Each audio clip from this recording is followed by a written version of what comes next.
রামনবমী উৎসব পালন হবে কদিন পরে।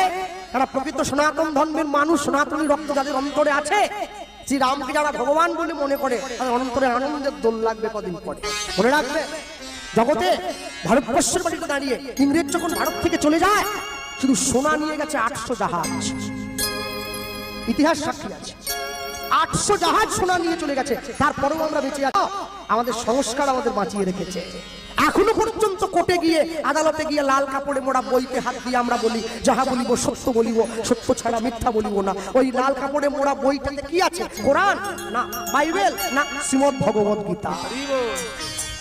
মুসলমানদের ধর্মগুরু হযরত মুহাম্মদ তার মুসলিম ভাইদেরকে বললেন, আমি আল্লাহ নই, আল্লাহর দূত। খ্রিস্টানদের ভগবান যীশু খ্রিস্ট সে তার খ্রিস্টান ছেলে মেয়েদের বললেন, আমি ঈশ্বর নই, ঈশ্বরের সন্তান। কুরুক্ষেত্রের মাঠে গিয়ে ভগবান শ্রীকৃষ্ণ অর্জুনকে বললেন, আমি স্বয়ং ভগবান। কত বড় পাওনা!